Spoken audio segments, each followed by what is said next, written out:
Doctor Devi Saranya herbal clinic. நம்மளுக்கு wheezing வந்துருச்சு இல்லை ஆஸ்மா தொந்தரவு வந்துருச்சு அப்படின்னா பர்டிகுலராக பரவலாக அந்த நம்மளுடைய அங்கங்கே யாருக்கெல்லாம் வீசிங் பிரச்சனை இருக்கோ அவங்க கையில் வச்சிருக்கிறத நம்ம பார்க்குறோம். ஒரு சின்னதாக ஒரு டியூப் பம்ப் மாதிரி வச்சுருப்பாங்க. வீசிங் மூச்சு திணற ஆரம்பிச்சது அப்படின்னா அதை எடுத்து உடனே பம்ப் அடிச்சிருவாங்க. அது மாதிரி யூஸ் பண்ண ஆரம்பிச்சிருவாங்க. அது யூஸ் பண்ண உடனே அவங்களுக்கு கொஞ்சம் லைட்டாக அவங்களுக்கு ஏதோ ரிலாக்ஸ் ஆன மாதிரி தெரியும். அதே இது பார்த்தீங்க அப்படின்னா அடுத்த நாளைக்கும் திருப்பி வீசிங் வந்ததுக்கு அப்புறமா திருப்பி அடுத்து அது வந்து யூஸ் பண்ண ஆரம்பிச்சிருவாங்க. இந்த பம்ப் அவங்க யூஸ் பண்றதே 20 வருஷமா 30 வருஷமா 40 வருஷமா, சில பேர்லாம் தொடர்ந்து சின்ன வயசுல வீசிங் வந்திருக்கும், வயசான வரைக்கும் எப்ப பாரு அந்த பம்ப் வச்சுட்டு சுத்திட்டே இருப்பாங்க. அவங்களே தீர புதுசா மாத்தி அவங்களே வந்து யூஸ் பண்ண ஆரம்பிச்சிருவாங்க. அது கையில எடுத்து சுத்திட்டே இருப்பாங்க. ஒரு நாளைக்கு பாத்தீங்க அப்படின்னா அதையே நம்ம 10 முறை 15 முறை 20 முறை சில நேரத்துக்கு யூஸ் பண்ற லெவலுக்கு ஒரு சில பேர்த்துக்கு கொண்டு போய் விட்டுருது. என்ன அப்படின்னா அவங்களுக்கு தொந்தரவுகள் சரியாகாம குணமாகாம அத கடைசி வரைக்கும் லைஃப் லாங் நம்ம அதை எடுத்துக்கிட்டே போற மாதிரியான அளவு நம்மளுக்கு பிரச்சனை ஏற்பட ஆரம்பிச்சிருது. அதை தாண்டியும் அவங்களுக்கு அதை போட்டாலும் அவங்களுக்கு சரியாகுமா அப்படின்றது கிடையாது. அதை போட்டதுக்கு அப்புறமும் அவங்களுடைய மூச்சு சவுண்டு வித்தியாசமா தான் இருக்கும். அவங்க மூச்சு எடுக்கிற சவுண்டு இங்க பக்கத்துல இருக்கவங்களுக்கு கேட்கிற அளவுக்கு தெளிவா நல்லா கிளியரா கேட்க ஆரம்பிக்கும். அதை தாண்டி பாத்தீங்க அப்படின்னா மற்ற சைடு எஃபெக்ட்ஸ் நிறைய ஏற்பட ஆரம்பிக்கும். அவங்களுக்கு நரம்பு தளர்ச்சி ஏற்படுறது, இதையும் ஒரு சைடு யூஸ் பண்ணிட்டு இருப்பாங்க, ஒரு சைடு பாத்தீங்கன்னா நரம்பு தளர்ச்சி ஏற்பட ஆரம்பிச்சிடும். இந்த மாதிரி காம்ப்ளிகேஷன்ஸும் நிறையவே நம்மளுக்கு ஏற்பட ஆரம்பிச்சிடும். ஒரு ஸ்டேஜ்ல பாத்தீங்கன்னா உடம்பு ஒண்ணுக்கும் இல்லாம போயிடும். பலவீனமாயிட்டு நடுக்கமாக ஆரம்பிச்சிடும். ஒரு குளிர தாங்க முடியாது, ஒரு நார்மல் கிளைமேட்ல கூட இருக்க முடியாது, எந்நேரமும் சோர்வாவே இருக்கும். ஸோ அதனால இந்த இன்ஹேலர்ஸ் வந்து மோஸ்ட் ப்ராப்ளி வீசிங் வந்துச்சு அப்படின்னா ஃபர்ஸ்ட் அட்டெம்ப்ட்லயோ இல்லை செகண்ட் அட்டெம்ப்ட்லயோ இல்லை கொடுக்குறாங்க. எனக்கு வீசிங் வந்து எனக்கு 5 வருஷம் ஆயிடுச்சு, எனக்கு இன்னும் சரியாக மாட்டேங்குது, இதை எடுத்தாதான் எனக்கு ஒரு மாதிரியா எனக்கு கொஞ்சம் தெரியுது அப்படின்றவங்க பயப்பட தேவையில்லை, அதை யூஸ் பண்ண தேவையில்லை. அது இல்லாமலே நம்மளுடைய மூலிகை மருந்துகள் ஒரு டோஸ் நம்ம எடுத்தாலே, ஒரு நாளைக்கு எடுத்தாலே, எப்படி நம்மளுக்கு இன்ஹேலர்ஸ் வந்து நம்மளுக்கு எவ்வளவு தூரம் எஃபெக்டிவா இருக்கோ, அடிச்சோடனே நம்மளுக்கு வீசிங் இல்லைல்ல, அந்த மாதிரி ஹெர்பல் மெடிசின்ஸ்லயும் நாங்க தரக்கூடிய மெடிசின்ஸ்ல கண்டிப்பா சரியாகும். அது சரியாகக்கூடிய தன்மை வந்து எங்களுடைய மருந்துகளுக்கும் கண்டிப்பான முறையில இருக்கு.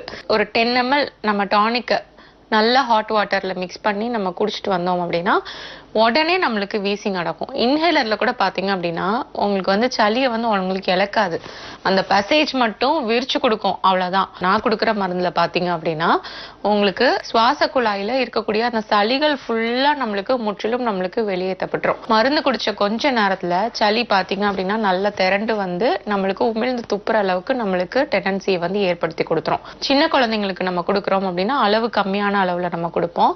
அது கொடுக்குறப்போ பாத்தீங்க அப்படின்னா குழந்தைங்களுக்கு உமிழ்ந்து சளியை வெளியே துப்ப தெரியாது. அந்த குழந்தைங்க என்ன பண்ணுங்கன்னா சளியை முழுங்கிருங்க. அப்போ முழுங்கிட்டு வயிற்றுல மந்தம் சேரும். அப்போ அதை நம்ம வெளியேற்றுற மாதிரி நம்ம மருந்துகள் வந்து கொடுக்கணும். சளி வயிற்றுக்குள்ள உள்ளதையும் நம்ம குடல் பகுதியில வயிற்றுக்குள்ள தாண்டி குடல் பகுதியில எல்லாம் போய் பிசி ஒட்டிட்டு இருக்கோம். அப்போ மந்தம் கலைஞ்சு அதுக்கப்புறம் நுணா வேலிப்பருத்தி இது சார்ந்த மூலிகை மருந்துகள் எல்லாமே வந்து நம்ம சின்ன குழந்தைங்களுக்கு நம்ம மந்தத்துக்குன்னு சொல்லி நம்ம செஞ்சு வச்சிருப்போம் பாத்தீங்களா, அது மாதிரியான மெடிசின்ஸையும் கூட சேர்த்து கொடுக்குறப்போ குழந்தைங்களுக்குரிய சளி எல்லாமே நம்மளுக்கு வெளியேற்றப்பட்டுரும். சைல்ட்ஹுட்ல இருந்து வீசிங் வந்தாலும் சரி, பிறந்ததுல இருந்து 2வது மாசம் 3வது மாசத்துல அந்த குழந்தைகள் வந்து அந்த பனிக்கூட நீரை வந்து விழுங்குனதுனால அதுங்களுக்கு வந்து மூச்சு திணறல் ஏற்படுது, வீசிங் இருக்கு, இந்த மாதிரி அனைத்து பிரச்சனைகளும் பாத்தீங்க அப்படின்னா நம்ம கொடுக்கக்கூடிய மூலிகை மருந்துகள்ல நம்மளுக்கு சரியாயிரும். நாள்பட்ட வீசிங் தொந்தரவு இருக்கு. இப்ப சின்ன வயசுல எனக்கு வீசிங் பிரச்சனை வந்தது, எனக்கு இப்ப 25 வயசு ஆகுது, எனக்கு இப்ப 30 வயசு ஆகுது, இவ்வளவு நாளைக்கு நான் இன்ஹேலர் யூஸ் பண்ணிட்டேன், ஆனாலும் எனக்கு இந்த வீசிங் கம்ப்ளைண்ட் எனக்கு சரியாக மாட்டேங்குது. மழைக்காலம் குளிர்காலம் ஸ்டார்ட் ஆயிடுச்சு அப்படின்னாவே எனக்கு இந்த வீசிங் தொந்தரவும் எனக்கு அந்த மூச்சு திணறல் தொந்தரவும் எனக்கு ஏற்பட்டுருச்சு அப்படின்றப்போ எனக்கு எனக்கு சரியாகலை அப்படின்றப்பையும் பயப்பட தேவையில்லை. ஏன்னா நான் கொடுக்கக்கூடிய மருந்துகள் பாத்தீங்க அப்படின்னா உங்களுக்கு வந்து பிராங்கியக்டாசிஸ் கண்டிஷன் இருக்கலாம். அது மாதிரி பிரச்சனைகள் இருக்கப்போ பாத்தீங்கன்னா நுரையீரல் ஃபுல்லா உள்ளுக்குள்ள வந்து ஃபைப்ரோசிஸ் ஆகி போயிருக்கும். நுரையீரல் பாத்தீங்க அப்படின்னா நம்மளுக்கு நிறைய ஃபைப்ரோட்டிக் ஸ்ட்ராண்ட்ஸ் ஒரு சில பேருக்கு உள்ள இருக்கும். ஒரு சில பேருக்கு பாத்தீங்கன்னா ஏர் மாலிகுல்ஸ் உள்ளுக்குள்ள போயிட்டு நம்மளுக்கு கிளாஸ் ஒபேசிட்டின்னு போட்டு கொடுப்பாங்க. ஸ்கேன் ரிப்போர்ட்ஸ்ல எல்லாம் ஃபுல்லா அங்கங்க ஏர் ஸ்பேஸ் வந்து உள்ளுக்குள்ள போயிட்டு லங்ஸ்ல இருக்கக்கூடிய செல்ஸ் எல்லாத்தையும் நம்மளுக்கு விளக்கிடும். அப்படியே அங்கங்க நம்மளுக்கு உள்ளுக்குள்ள வந்து நம்மளுக்கு ஓட்டையா நம்மளுக்கு தெரியற மாதிரி நம்மளுக்கு இருக்கும் ஸ்ட்ரக்சர்ஸ். அதுக்கப்புறம் ஒரு சில பேருக்கு மிலியரி டியூபர்குலோசிஸ் இருக்கும். அப்படியே கோதுமையை செதற விட்டோம்னா எப்படி இருக்கும் நம்மளுக்கு, அதே மாதிரி நம்மளுக்கு லங்ஸ் ஃபுல்லா நம்மளுக்கு இருக்கும், குட்டி குட்டியா நம்மளுக்கு இருக்கும். ஒரு சில பேர்த்துக்கு லங் டிஷ்யூஸ் பாத்தீங்க அப்படின்னா முடிச்சா உள்ளுக்குள்ள ஆயிக்கிடும். சில பேர்த்துக்கு பாத்தீங்கன்னா இந்த சளி நாள் பட அப்படி உள்ளுக்குள்ள சேர்ந்து அது ஒரு கட்டியா திரண்டு போயிட்டு எப்படி நம்மளுக்கு சைனஸ் கேவிட்டிஸ்ல மியூகோசில் கட்டிகள் ஃபார்ம் ஆகுதோ அதே மாதிரி லங்ஸ்குள்ள வந்து ஃபைப்ரோசிஸ் ஆகுறது, இது மாதிரி பிரச்சனைகள்லாம் நம்மளுக்கு ஏற்படுறது. இந்த மாதிரி கண்டிஷன்ல இருக்கவங்களுக்கு எல்லாம் பாத்தீங்க அப்படின்னா பொழுதன்னைக்கு எப்ப பாரு அவங்களுக்கு வீசிங்லயே இருப்பாங்க. அவங்களுக்கு என்னதான் இன்ஹேலர் அடிச்சாலும் புசுன்னு அவங்களுக்கு இழைச்சிட்டே இருக்கும். அப்படிப்பட்டவங்க பிராங்கியக்டாசிஸ் பேஷண்ட் இருக்கவங்க எல்லாம் வந்து இன்னும் நீங்க கொஞ்ச நாளைக்கு தான் இருப்பீங்க, அதுக்கப்புறம் அவங்களுக்கு எல்லாம் வந்து இருக்கிறதுக்கெல்லாம் பொட்டன்சி கிடையாது, என்னனாலும் எப்பனாலும் என்னனாலும் நடக்கும் அப்படின்ற மாதிரி டாக்டர் சொல்லி விட்டுருவாங்க.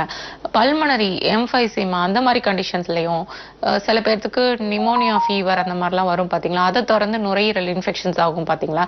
இந்த மாதிரி ப்ராப்ளம் இருக்கவங்களுக்கே நம்ம மருந்துகள் கொடுத்து சரியா இருக்கிறப்போ சாதாரண வீசிங் பிரச்சனையோ இல்ல அலர்ஜினால வரக்கூடிய அந்த ஆஸ்மா தொந்தரவோ இல்ல சில பேர்த்துக்கு வந்து வேலை காரணமாக பாக்குறாங்க, ஒரு சிமெண்ட் ஃபேக்டரியில ஒர்க் பண்றாங்க, இல்ல ஒரு அலுமினியம் பவுடர் அரைக்கிற கம்பெனில ஒர்க் பண்றாங்க, இல்ல ஒரு மசாலா அரைக்கிற கம்பெனில வந்து ஒர்க் பண்றாங்க.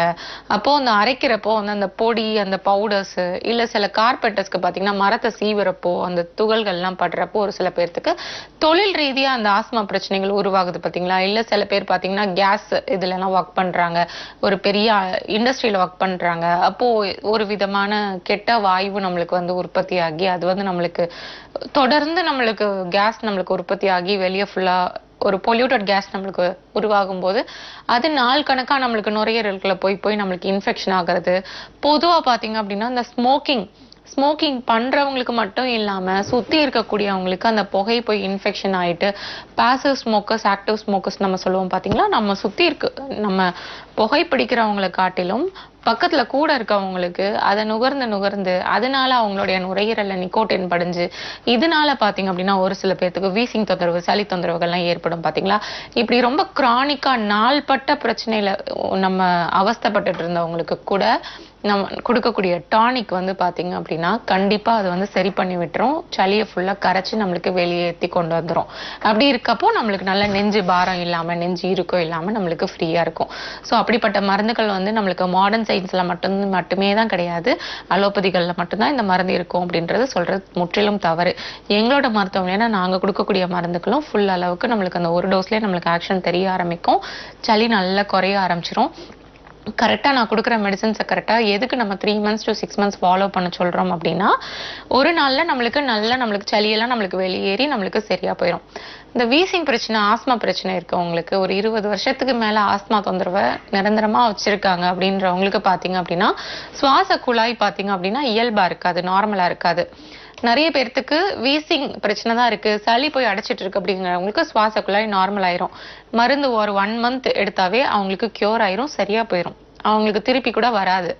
இதே இது ஆஸ்மா தொந்தரவுல நாள் கணக்குல வச்சிருப்பாங்க பாத்தீங்களா. சோ அந்த மாதிரி பேஷண்ட்ஸ்க்கு எல்லாம் பாத்தீங்க அப்படின்னா சுவாச குழாய் உள்ளுக்குள்ள வந்து இறுக்கம் ஏற்பட்டிருக்கும், சுவாச குழாயில வந்து மாறுதல்கள் ஏற்பட்டிருக்கும், சுவாச குழாய் வந்து உருவாயிருக்கும் பாத்தீங்களா. நம்மளுக்கு அந்த கார்ட்லேஜ் டிஷ்யூனால உருவாயிருக்கும் இல்லையா, அந்த திசுக்களே அவங்களுக்கு சில திசுக்கள் வந்து சுருங்கி போயிருக்கும், சில வீங்கி போயிருக்கும். அந்த மாதிரி அதை சுத்தி இருக்கக்கூடிய மசில்ஸ் எல்லாம் பாத்தீங்க அப்படின்னா முடிச்சு போட்ட மாதிரி இறுக்கமா ஏற்பட்டுட்டு இருக்கும்.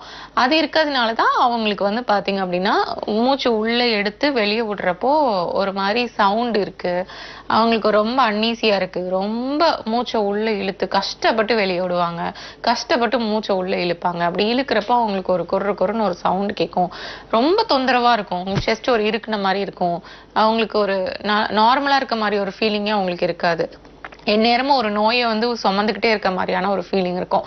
ஸோ அப்படிப்பட்ட பேஷண்ட்ஸ்க்குலாம் பார்த்தீங்க அப்படின்னா அவங்களுக்கு தான் நம்ம 3 to 6 months நம்ம ஃபாலோ பண்ண சொல்றோம். எதுக்காக அப்படின்னா உள்ளுக்குள்ள இருக்கக்கூடிய நம்மளுக்கு அந்த மசில்ஸ் முதற்கொண்டு நம்மளுக்கு நல்லா சரியாகும். அதே மாதிரி நம்மளோட ரெஸ்பிரேஷன் ப்ராசஸை நம்மளுக்கு இனிஷியேட் பண்ணி கொடுக்கக்கூடிய அந்த இன்டர்காஸ்டல் மசில்ஸ் சொல்லுவோம் பார்த்தீங்களா, ஒவ்வொரு விலா எலும்புகளுக்கும் நடுவுலையும் மசில்ஸ் இருக்கும். அது முதற்கொண்டு நம்மளுக்கு வீசிங் பிரச்சனைனால பிராணவாயுவும் நம்மளுடைய உடம்புல குறைவு ஏற்படுறதுனால, நம்மளுக்கு பிராணவாயு குறைவு ஏற்படுறதுனால தான் இத்தனை பிரச்சனையும். அந்த மசில்ஸும் நம்மளுக்கு சுருங்கி போய் நம்மளுக்கு கிடக்கும். அது வந்து சுருங்கி விரிகிற தன்மை நம்ம வந்து நல்லா ஏற்படுத்தி கொடுக்கறதுக்காக தான் வெளியே நம்ம வந்து ஆயில் அப்ளை பண்றோம். நம்ம கற்பூராதி தைலம் இது மாதிரிலாம் நம்ம கொடுத்துட்டு நம்ம பேஸ்ட் எல்லாம் நம்ம கொடுக்குறோம் பாத்தீங்களா, அது பேஸ்ட் நம்ம அப்ளை பண்ணோம்னா ரொம்ப நேரத்துக்கு இருக்கும். ஆயில் அப்ளை பண்ணோம்னா சீக்கிரம் நம்மளுடைய ஸ்கின் வந்து உள்ள ஊடுருவி வாங்கிக்கும். அதனாலதான் பெட்டரா பேஸ்ட் கொடுக்கறது. அதெல்லாம் நெஞ்சில நல்லா விலா எலும்பு ஃபுல்லா நம்ம அப்ளை பண்ணி விட சொல்றோம் பாத்தீங்களா. காரணம் என்ன அப்படின்னா, நம்மளுடைய இன்டர்காஸ்டல் மசில்ஸ் கொண்டு நம்மளுக்கு நல்லா ரிலாக்ஸ் ஆகி கொடுத்தது அப்படின்னா மூச்சு நம்மளுக்கு உள்ள ஃப்ரீயா நம்மளுக்கு உள்ள போயிட்டு நம்மளுக்கு வெளியே வரும். பிளஸ் நம்ம டயஃப்ராம் இருக்கு பாத்தீங்களா, மேல் வயிறு, இந்த இடத்துலயும் நம்மளுக்கு அழுத்தம் இருக்கும், ப்ரெஷர் இருக்கும். நம்ம கொடுக்கக்கூடிய மூலிகை மருந்துகள் பாத்தீங்க அப்படின்னா அந்த ஒரு ப்ரெஷரையும் அந்த ஒரு அழுத்தத்தையும் நம்மளுக்கு ரிலீஸ் பண்ணி விட்டுரும். வயிற்றுல ஏற்பட்டிருக்கக்கூடிய வாயுவையும் நம்மளுக்கு வெளியே கழிச்சு விட்டுரும். ஸோ அதனால பாத்தீங்க அப்படின்னா இன்ஹேலரை விட நாங்க கொடுக்கக்கூடிய மூலிகை மருந்துகள் வந்து நல்ல பவர்ஃபுல்லாகவும் இருக்கும். எந்த ஒரு சைடு எஃபெக்டும் உங்களுக்கு ஏற்படுத்தாது. 2 to 3 months நல்லா யூஸ் பண்ணீங்க அப்படின்னாவே கண்டிப்பா உங்களுக்கு வந்து ஆஸ்மா தொந்தரவு உங்களுக்கு குணமாயிரும். ஆஸ்மால இருந்து முழுமையா நம்ம வெளியே வந்துடலாம். ஆஸ்துமா நம்மளுக்கு வந்து லைஃப் லாங் தான் இருக்கும். நேரமா நம்ம இன்ஹேலரை தூக்கிட்டு இருந்துட்டே இருக்கணும், வாழ்க்கை ஃபுல்லா இதை எடுத்துட்டே போயிட்டு இருக்கணும் அப்படின்ற ஒரு கட்டாயம் நம்மளுக்கு கிடையவே கிடையாது. சளியை வெளியேற்றிட்டு டைஜஷனை நல்லா ப்ராப்பர் பண்ணிட்டோம் அப்படின்னாவே வீசிங் பிரச்சனை சரியாயிரும். அதே மாதிரி நம்மளுடைய நுரையீரல் கெப்பாசிட்டி வந்து நம்மளுக்கு நல்லா என்லார்ஜ் பண்ணி கொண்டு வந்துடணும். Lung capacity, lung field enlargement நம்ம பண்ணி கொண்டு வந்துடணும். அதுக்கு பிராணாயாமம் எக்ஸசைஸ் நம்மளுக்கு ரொம்ப உதவியா இருக்கும். அது கொஞ்சம் ஒரு 10 நிமிஷம் எல்லாரும் நீங்க பண்ணுனீங்க அப்படின்னாவே போதுமானது. ஆஸ்மா தொந்தரவுல இருந்து நம்ம முழுமையா நம்ம வெளியே வந்துடலாம். திருப்பி வாழ்நாள் முழுக்க நம்ம வரவிடாமலும் பார்த்துக்கலாம். அதே மாதிரி சில பேருக்கு சில உணவுப் பொருட்கள் ஒவ்வாமை ஏற்படுது, இதனால எனக்கு வீசிங் வந்துடுது அப்படின்னு சொல்றாங்க பாத்தீங்களா. அப்போ அவங்களுக்கு எல்லாம் பாத்தீங்க அப்படின்னா சத்து குறைபாடு தான் இருக்கும். விட்டமின் டி டெஃபிஷியன்சி இருக்கும், விட்டமின் B12 டெஃபிஷியன்சி இருக்கும். விட்டமின் B12 டெஃபிஷியன்சி இருக்கவங்களுக்கு எல்லாம் பாத்தீங்க அப்படின்னா வீசிங் வந்து கொஞ்சம் கிளைமேட் மாறுச்சு அப்படின்னாவே அவங்களுக்கு வீசிங் எடுக்க ஆரம்பிச்சிடும். கேட்டா நோய் எதிர்ப்பு சக்தி இல்லை அப்படின்னு நம்ம சொல்றோம் பாத்தீங்களா, அது எல்லாமே இதுலதான் நம்மளுக்கு அடங்கி வரும். அதை நம்ம ஸ்டெபிலைஸ் பண்ணிவிட்டு இம்யூன் பவர் நல்லா பூஸ்டப் பண்ணி விட்டுட்டோம் அப்படின்னாலும் நிறைய பேருக்கு வீசிங் ப்ராப்ளம் கியூர் ஆயிரும். சில பேருக்கு பார்த்துக்கிட்டிங்கன்னா சைனசைட்டஸ் ப்ராப்ளம்னால வீசிங் வரும்.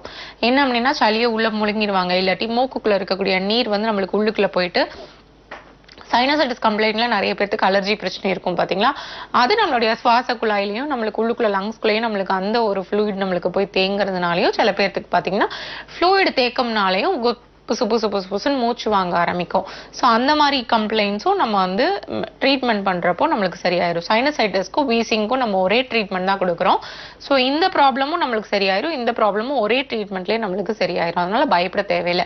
என்ன கம்ப்ளைண்ட்ஸ் நுரையீரல் சார்ந்த ரிலேட்டட் இஷ்யூஸ் எதுவா இருந்தாலும் எங்களுடைய தேவி சரவண்யா ஹெர்பல் கிளினிக்ல நல்ல ட்ரீட்மெண்ட்ஸ் இருக்கு, நல்ல ஹெர்பல் மெடிசன்ஸ் இருக்கு. எந்த ஒரு சைடு எஃபெக்டும் ஏற்படுத்தாது. வீசிங் பிரச்சனையா பரிபூரணமா 100% நல்லா கியூர் பண்ணி கொண்டு வந்துடலாம். மேலும் அனைத்து வகையான நாள்பட்ட நோய்களுக்கும் அறுவை சிகிச்சை இல்லாமல் எந்தவித பக்க விளைவுகள் இல்லாமல் வாழ்நாள் முழுவதும் திரும்ப வராமல் இருக்க இயற்கை முறையில் ஹெர்பல் மருந்துகள் மூலம் எங்களின் டாக்டர் தேவி சரவண்யா மருத்துவமனையில் சிறப்பு சிகிச்சை அளிக்கப்படும். Address number 6 Veeru tower, Jawaharlal Nehru சாலை, ஈக்காட்டுத்தாங்கல், கிண்டி, சென்னை 32. மதுரையில் number 16 press colony, 3rd street, opposite to Mattuthavani bus stand, 625020. திருநெல்வேலியில் number 9 A2 Tilak Nagar, Madurai road near old bus stand, 627001. திருச்சியில் number 155 9th cross street, medical college road, Ponnagar, pincode 620001. சேலத்தில் number 440 Kugaipalam bus stop, Trichy main road, old bus stand near Saradha medicals, 636006. கோயம்புத்தூரில் number 598 Mettupalayam road, RS Puram, opposite to Vadakovai bus stand, 641002. Doctor Devi Saranya herbal clinic.